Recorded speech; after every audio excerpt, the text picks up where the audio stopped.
impétueuse vient de s'achever. My Bro de Tonetta, vous écoutez la matinale de 19h. Il est sorti de son duvet, il est là. Je veux bien sûr parler d'Alexandre. Alexandre, bonsoir.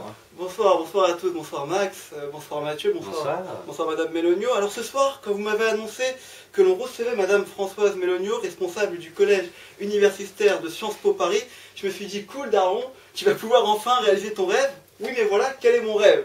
Eh bien, mon rêve, c'est de passer c'est de passer un jour l'oral de rentrée à Sciences Po Paris. Hein. Parce que pour rien vous cacher, j'ai passé les épreuves écrites, mais je ne les ai pas réussies.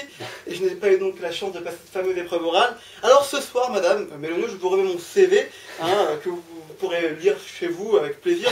Et vous pourrez constater que le ensemble tout devient possible en 2007, et bah, c'est pas moi. Voilà. Je vais constater qu'en dehors de Sciences Po, on vit très bien finalement. Oui, voilà, exactement. Mais surtout ce soir, je suis prêt à vous exposer mon projet d'études. Il est simple, comme tous les jeunes étudiants de mon âge, je veux manifester. Voilà, toujours, no passalade, hein, bon, pour plusieurs choses. Je ne sais pas encore lesquelles, mais je vais chercher activement et je trouverai.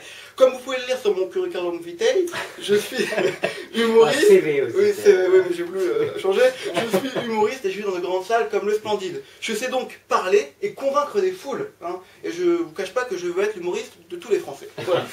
Oui, quelle foule. Alors je veux rejoindre Sciences Po. Pourquoi? Eh bien c'est avant tout parce que c'est un syndicat qui défend les élèves, un syndicat d'ouvriers. Mais il faut qu'on se dise aussi que c'est un syndicat de patronat où les élèves ne cherchent qu'une seule chose, s'enrichir en permanence, s'enrichir. En savoir bien sûr, hein, pas autre chose. Mais réfléchissons un peu car c'est un oral, science politique. Alors science ou politique, science et politique, la politique serait-elle une science?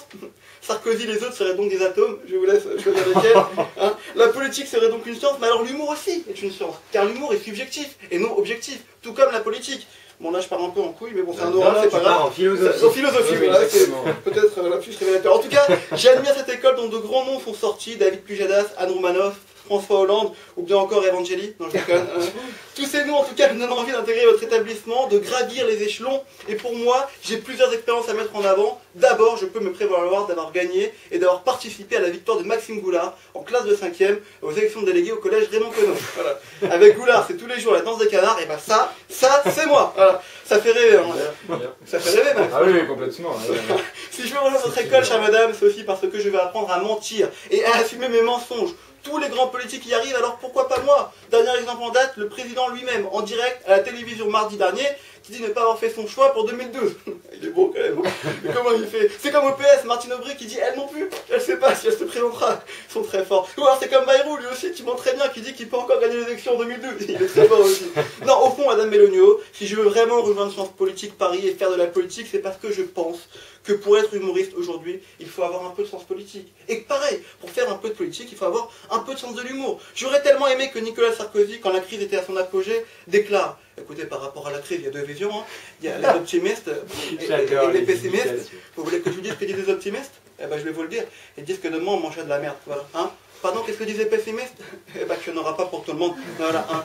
Non, j'aurais aimé que Sarko, pendant la crise, aille sur Facebook tous les jours et qu'il nous donne une petite blague pour égayer notre journée. Non, lui, chaque jour, pour égayer la journée, il annonçait que des milliers d'emplois allaient disparaître et que la croissance perdrait 2, 3, 4 ou 5 points. Comme mes notes, quoi. Alors bon, c'est décidé, chers auditeurs de la Radio Campus, enfin de Radio Campus toujours, hein. Chaque jour, pour vous remonter le moral, je posterai une petite blague sur Facebook. Ajoutez-moi, Alex Darmon. Vous savez, j'arrive toujours à glisser.